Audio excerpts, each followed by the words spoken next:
Lesson number 4, जिनका नाम है जीवन अंजलि थाजो, जिनके कवि है करसनदास माणेक। उनका जन्म है 28/11/1901 और मृत्यु है 18/1/1978। करसनदास माणेक का जन्म कराची में हुआ था। वह जामनगर जिला के हरियाणा के वतनी थे। अलबेला, मोहब्बत मांडवे, वैशंपायनी वाणी, मध्याह्न वगैरह उनके काव्य है, संग्रह है। हरिना लोचनिया यानी लाक्षागृह नाम की उनकी 2 रचनाएं भी है। यानी करसनदास माणेक का उपनाम जो है वो वैशंपायन है, प्रार्थना प्रकार है। यानी ये जो काव्य बहुत इम्पोर्टेंट है।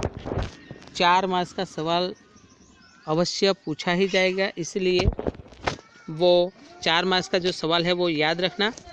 1 मार्क्स के लिए ऐसा सवाल पूछा जाता है कि करसनदास माणेक का उपनाम कौन सा है, तो वैशंपायन, यानी किस काव्य में से लिया गया है, तो मध्याह्न में से।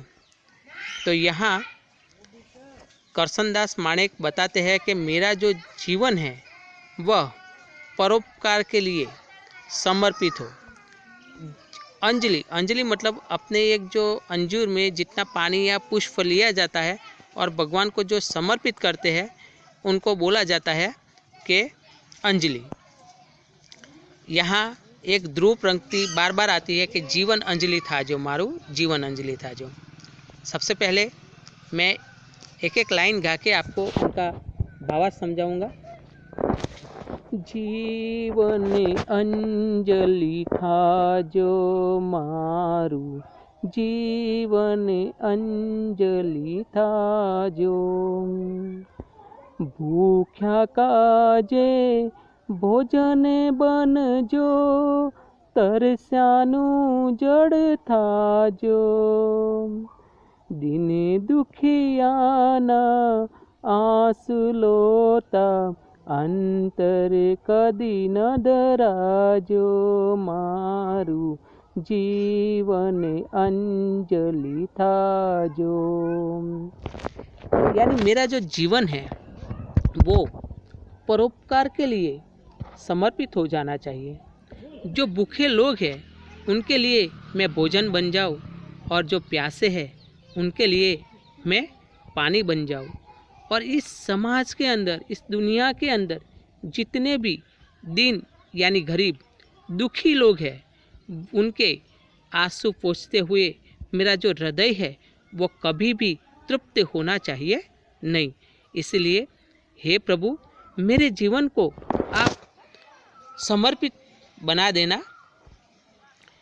दूसरी पंक्ति में कहते हैं कि सतनी काटाड़ी केड़ी पर, पुष्प बनी पथराजो। झेर जगत ना जिरवी जिरवी, झेर जगत ना जिरवी जिरवी, अमृत उर ना पाजो मारू, जीवन अंजलि था जो मारू, जीवन अंजलि था जो। यानी ये जो सत्य का रास्ता जो है ना वो हमेशा कांटे वाला होता है और इस पर चलना बहुत मुश्किल होता है।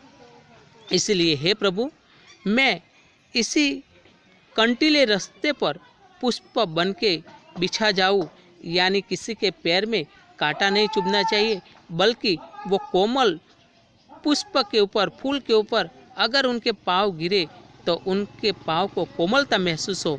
ऐसा मैं करना चाहता हूँ कि झेर जगतना विष यानी जहर, झेर जगतना जिरवी जिरवी, यानी मैं दुनिया के अंदर जितने भी जहरीले लोग हैं उनको मैं पचा लूँ और मेरे हृदय के अंदर से हमेशा अमृत उर यानी हृदय के अंदर से हमेशा अमृत भरी वाणी निकले।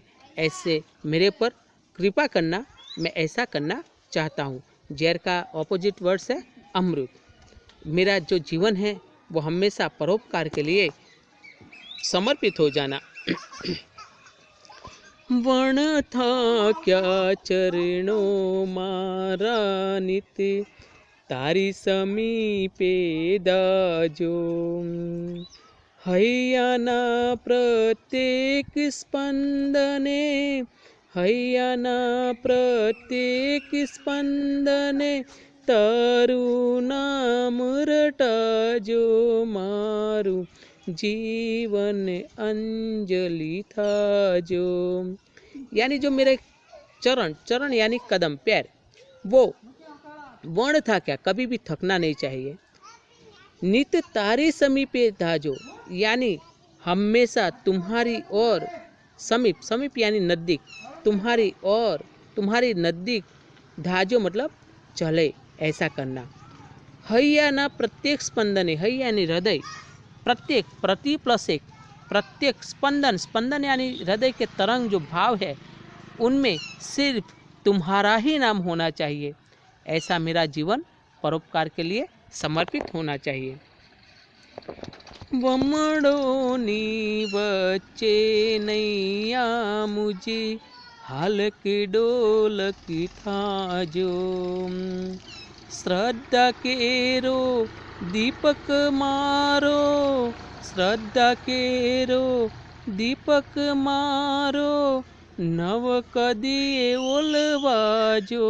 मारू जीवन अंजलि था जो। मारू जीवन अंजलि था जो। वमड़ो, वमड़ो मतलब होता है कि पानी, बवंडर, जो पानी के अंदर जो गोल, पानी तूफान में आ जाता है और गोल गोल बवंडर हो जाता है, उनके अंदर जो मेरी नाव है, वो नाव हालक डोलक हो रही है, यानी हिल रही है। तो हे प्रभु, उसमें श्रद्धा का जो दिया है, दीपक यानी दिया है, वो कभी भी बुझना चाहिए नहीं। नहीं तो हे प्रभु, तुम्हारे भरोसे में निकला हूँ, और अगर मेरी जो नाव डूब गई तो तुम्हारे ऊपर कौन विश्वास करेगा। इसलिए हे प्रभु, मेरा जो दिया है वो दिया बुझना चाहिए नहीं। ऐसा मेरा जीवन जो है वो जीवन समर्पित आप परोपकार के लिए हो जाना चाहिए। यहाँ ये जो काव्य छोटी छोटी होती है, इसलिए मैं सरलता से अच्छी तरह से समझा सकता हूँ, क्योंकि वीडियो मुझे छोटा बनाना है, जबकि पाठ इतनी अच्छी तरह से समझा नहीं पाता हूँ, क्योंकि वो जल्दी मुझे ख़त्म करना है। तो प्रत्यक्ष पाठ पढ़ना और काव्य प्रत्यक्ष पढ़ना, उसमें बहुत अंतर है। तो पाठ में इतनी अच्छी तरह से ही समझा सकता हूँ। अब जो तड़पदा शब्द है वो भी आप देख लो, और शब्द समूह के लिए दो शब्द जो दिए गए हैं कि पानी में उत्पन्न थता वलयो यानी वमन, हृदयना धबका थवा ते यानी स्पंदन। और प्रश्नोत्तर जो है वो एमसीक्यू टाइप के, कवि પોતાના જીવનને કેવું બનાવવા માગે છે તો પરોપકારી। કવિ કયો દીપક કદી ન ઓલવા એમ ઈચ્છે છે તો શ્રદ્ધાનો।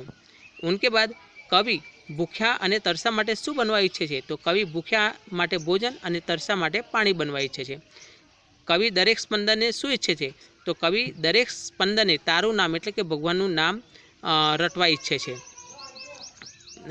दो शब्द के लिए है, दो तीन वाक्य के लिए है कि कवि क्या चालवानुं कहे छे शा माटे तो कवि सत्यना मार्ग पर चालवानुं कहे छे, कारण के सत्यनो मार्ग घणो ज डरामणो अने भयानक होय छे, परंतु ते रस्ते पर चालता घणी बधी मुसीबतों आवे छे, परंतु ते मुसीबतों क्षणिक होय छे, आथी तेओ सत्यना मार्ग पर चालवानुं कहे छे। दूसरा सवाल है, कवि पोताना चरणोने वणथाक्या केम कहे छे, कारण के ते वणथाक्या एटला माटे कहे छे कारण के ते पोताना चरणों आगळ धपाववानुं कहे छे अने परोपकार माटे आगळ चालवानुं कहे छे। तेथी ते भले बीजा थाकी जाय परंतु मारा चरण थाकवा जोईए नहीं। हवे जे मैं तमने आगळ कहेलुं ते प्रमाणे कि 4 मास माटे आ जे सवाल वेरी इम्पोर्टंट है कि जीवन अंजलि थाजो शीर्षकनी यथार्थता सिद्ध करो। तो ये जो सवाल है वो पूरे काव्य के बारे में है, इसलिए आप उनको ठीक तरह से याद करके लिख लेना। यहाँ सबसे पहले वो 4 मास के सवाल जो पूछा जाता है, इसलिए आपको लिखना पड़ता है कि यह प्रश्न जीवन अंजलि थाजो काव्य में से लिया गया है, जिनका लेखक कवि है कि करसनदास माणेक, प्रकार है कि प्रार्थना प्रकार, और मध्याह्न में से लिया गया है। और उनके करसनदास माणिक का उपनाम जो वैशंपायन है, यहाँ परोपकार की भावना व्यक्त की गई है। कवि यहाँ कहते हैं कि जो मेरा जीवन है वो दूसरे के लिए समर्पित हो जाना चाहिए। जो भूखे लोग हैं उनके लिए मैं भोजन बन जाऊँ, जो प्यासे लोग हैं उनके लिए मैं पानी बन जाऊँ, जो दुखी और गरीब लोग हैं उनके हृदय को कि आँखों में से निकलते हुए आंसू, मतलब उनकी जो कमियां है वो कमियां मैं पूरे करते करते कभी भी थकूंगा नहीं। मेरा हृदय है वो कभी तृप्त नहीं होना चाहिए। मैं हमेशा कंटीले रास्ते पर सत्य के मार्ग पर चलूँगा और दूसरे के लिए मैं पुष्प बन के उनके रास्ते में बिछा जाऊँ। जगत का जो जहर है वो मैं खुद पी लूँ और मेरे हृदय में वो अमृत बना दूँ और अमृत में लोगों को पाऊँ। मेरा जो पैर है वो कभी भी तुम्हारे समीप आने के लिए थकना नहीं चाहिए और हृदय के अंदर से सिर्फ तुम्हारा ही नाम यानी प्रभु का नाम निकलना चाहिए। ये जो मेरी नैया है, मेरा जो जीवन है वो बीच समंदर में फंसा हुआ है और मेरी नाव जो इधर उधर हलक डोलक हो रही है, डगमगा रही है, तो मेरे श्रद्धा का जो दिया है वो कभी भी वो बुझना चाहिए नहीं। ये भावना यहाँ प्रदर्शित की है। इसीलिए यहाँ बताया गया है कि ये काव्य का शीर्षक जीवन अंजलि था जो यथार्थ है, ऐसा बताया गया है। Thank you.